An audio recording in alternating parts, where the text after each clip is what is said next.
política. E vamos aqui ao comentário de política, recebendo, claro, Felipe Clã. Felipe, o que é que você achou aí dessas imagens, né?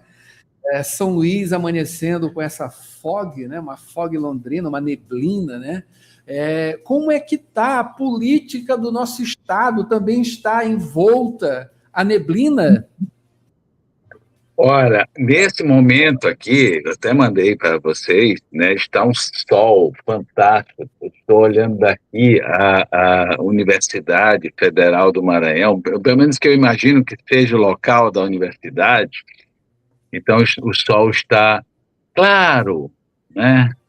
Está tudo limpo, mas não é a política do Maranhão, meu caro Adalberto Borges e Mayra e ouvintes do jornal da Rádio Universidade. A política do Maranhão todo dia amanhece em tempestade e dorme em temporal. Ave Maria, o que usar então para se nortear, não é isso, Felipe? Vamos lá, começando falando sobre a eleição para Procurador-Geral de Justiça, né? Tem coisas obscuras ou não? Olha, Padre Antônio Vieira dizia que o M de Maranhão é de mentira. Eu vou, junto com ele, dizer que o O do Maranhão é de obscuro, porque sempre tem um jogo por trás de tudo no poder do Maranhão. Ou não só do Maranhão, não, do Brasil, do mundo. Mas o Maranhão é um negócio impressionante, né? Ninguém deixa ninguém resolver seu problema nem dentro de casa. Hoje é a eleição para procurador-geral, está num pé de guerra, essa casa, né, de promotores, de procuradores, de defensores e acusadores para o povo do Maranhão, não do povo do Maranhão, mas para o povo do Maranhão, e de forma impressionante, né? A política partidária, a política do poder legislativo, executivo, está dentro, mais do que nunca, do poder judiciário e, automaticamente, do poder, né, do Ministério Público, que não é um poder, diga-se de passagem, que foi um grande equívoco da Constituição brasileira, porque promotor tinha que escolher o seu próprio promotor, não tinha que ter nada dessa história e não estaríamos vivendo esse processo.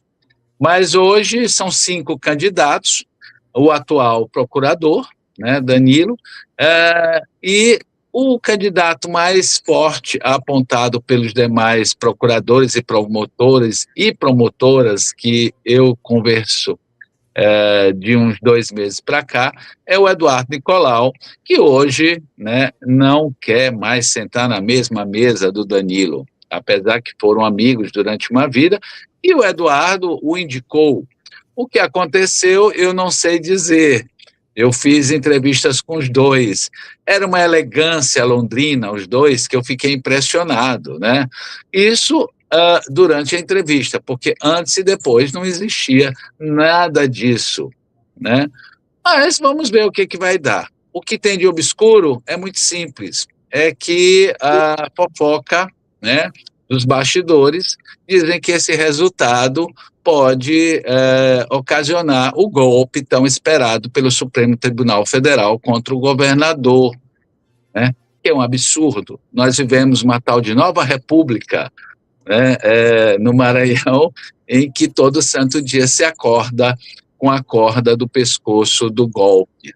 É lamentável, meu caro Adalberto. É isso aí. Vamos falar agora sobre o IBGE, Felipe, que, segundo aqui o que consta, né, parece que aponta aí para a necessidade, né, de um projeto estruturante aqui no Maranhão. Parece que essa coisa se perpetua também, né? Veja, para os ricos tudo, para os empresários de fora tudo, né? Para o agro tudo, para quem tem dinheiro tudo, para a população do Maranhão nada. Nada, nenhum projeto na história do Maranhão, infelizmente, nós já falamos isso muitas vezes aqui, nenhum projeto na história do Maranhão serviu para o povo. serve sim para quem sabe ganhar dinheiro, para quem tem conexões com os poderes, né, estadual, municipal ou federal. Maranhão cresceu, indiscutivelmente, é uma taxa fantástica, né? O governo do Carlos Brandão conseguiu um equilíbrio fiscal, conseguiu... o Maranhão está entre os primeiros do Brasil e no Nordeste, né, em crescimento, mas não a população. A nossa população continua pobre. Então, é fundamental no ano eleitoral que toda essa garotada que está aí, né, e o Laésio também é um cara novo, não é um cara velho, então podemos chamar de garotada, né, que aproveitem e estudem. Não aquele plano de governo, aquela coisa chata que vai ser registrada em cartório, que ninguém acredita, e passa o governo inteiro, olha, já fizemos tantos %, e o trabalhador levanta 4 horas da manhã, e quando chega no 5º dia do mês útil, não consegue pagar suas contas mais. A verdade é que o Brasil está endividado e o Maranhão é uma eterna dívida com o povo. Precisamos de um projeto estruturante, não de plano de governo, meu caro Adalberto. Plano de governo que só serve para dar satisfação antes da eleição. Depois que é eleito, não tem mais nada a ver, enfim, passa batido. Falando agora sobre ditadura militar, né? Golpe de 64, Felipe, torturaram e mataram, né, opositores. Isso aí não há dúvida, ou há ainda dúvida sobre isso? Olha, eu sou filho do golpe, né? Sou filho de 1965, então a minha geração é uma geração, como eu sempre digo, que só não foi mais medíocre porque no meio lá, quando a gente tinha mais ou menos quase 20 anos, a gente conseguiu redemocratizar o país, entre aspas, né? Mas mudou. A questão é que nós somos de uma geração que não achou, não falou, não pensou, porque os nossos pais tinham medo que acontecesse alguma coisa. Nós não tínhamos, mas eles tinham medo. Agora voltou a história do Juscelino, né, que o motorista estava envenenado, não foi o ônibus que bateu no Opala do Juscelino. A questão toda não é essa, a questão é que fizeram uma anistia que foi a maior piada da história do mundo e uma falta de respeito, né, com as famílias das pessoas que foram torturadas, foram mortas, desaparecidas até hoje. Ninguém pagou o preço disso. O Brasil continua sendo um país omisso, porque a população não exige que os seus governantes cumpram pena pelos seus erros. Não sei se vai dar alguma coisa, eu li o relatório, achei tão pequeno, conjecturas, né? Cadê? Não tem mais nem como fazer. Será que tem como fazer o exame para saber se o motorista do Juscelino foi envenenado, que não foi o ônibus e tal? Eu sei que o ônibus que dizem que bateu, levaram o motorista até julgamento. E há alguns anos atrás ele deu um depoimento dizendo o seguinte, que ele preferiu ficar calado e pagar o preço daquilo que ele não fez. Está explicado, meu caro Adalberto. Essa é uma das neblinas, né, que são constantes aqui na história do nosso país desde meados da década de 60, né? Lembrando só uma coisa, Adalberto, me permita, lembrando que esse negócio desse julgamento aí de 8 de janeiro, né, isso aí é para se ganhar a eleição, né? Quebraram tudo. Não há dúvida que quebraram tudo, mas não era aquilo que ia dar um golpe no Brasil, entendeu? Quebraram os 3 poderes, porque os 3 poderes são péssimos, são incompetentes.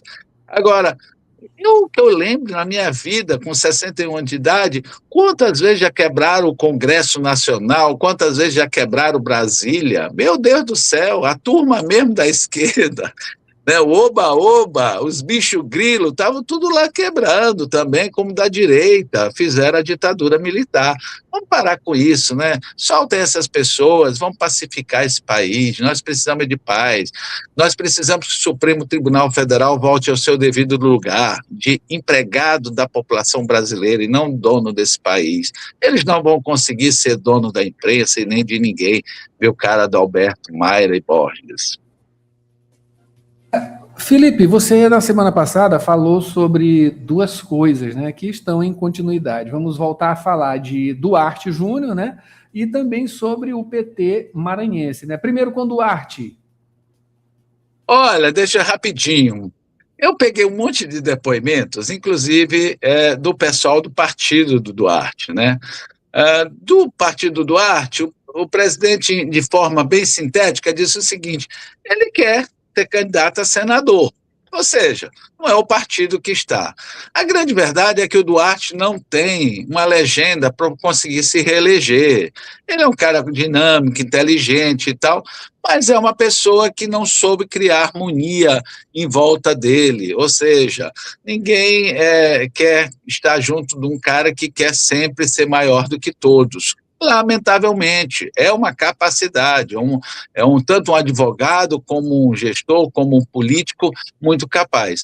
A grande verdade é que o caminho final que todos apontam para ele é que ele venha para deputado estadual e consiga fazer, né, 2 deputados ali no partido dele, que na matemática, lembrando, matemática é calendário, né? E matemática, ou perdão, eleição é matemática e calendário. Não sei se ele vai realmente tirar, né, esse paletó da vaidade e entender que ele está sozinho, ele não tem mais Flávio Dino, ele não tem mais ninguém. Agora, será que é uma estratégia para criar uma questão contra o Braide em São Luís? Porque, indiscutivelmente, depois do Braide, quem mais tem voto em São Luís é o Duarte Júnior, meu caro Adalberto. E completando, Completando, né? o PT Para encerrar, o Edinho vem aí, né? Eu me lembrei do Silvio Santos, né? Quando ele dizia, não sei o que, vem aí. É bem isso, é o oba-oba do PT, né? Com um comentário desse é capaz de eles nem quererem dar a entrevista que nós estamos tentando, né? Lá do Jornal Imparcial, com a vinda dele, para a gente poder entender o que eles querem de nós, né? O PT do Maranhão não manda em nada. A verdade é essa, nunca mandou em nada. Nós já tivemos eleição com meia hora de resolvido, o Lula mandou cancelar, entendeu? Então, assim, ninguém me contou, eu estava lá, né? E eles que vêm aí, né? Eles vão afastar os petistas que não concordarem com o Felipe Camarão pré-candidato, né? Onde é que foi que a turma do Felipe tentou viabilizar, tentou conversar? Porque todas as pessoas que a gente conversa do PT, que não concordam com o Felipe, dizem que não foram nem procurados, entendeu? Depois da decisão, da tal decisão e tal. Eu acho que o Edinho vem para cá para dizer que sim, que quem manda é a Nacional e que o PT do Maranhão não tem voz, não tem vez, meu caro Adalberto. E, lamentavelmente, né, nós vamos ter que assistir novamente esse absurdo contra o PT local para impor um candidato que precisa se viabilizar. Volto a repetir, Felipe Camarão é altamente preparado e competente, mas não politicamente. Meu caro Adalberto Maira e Borges. Obrigado, Felipe Clã, sempre com a gente aqui na Análise Política, de segunda a sexta no Jornal Rádio Universidade. Olha, amanhã de volta, viu? Com neblina ou sem neblina? Vou, como levanto sempre às 5 horas, vou olhar se está com neblina, tá bom, meu caro? De binóculo, né? Estamos ali preparados de binóculo, sempre olhando, sempre observando a política maranhense. Obrigado, Felipe. Uma ótima semana. Um abraço.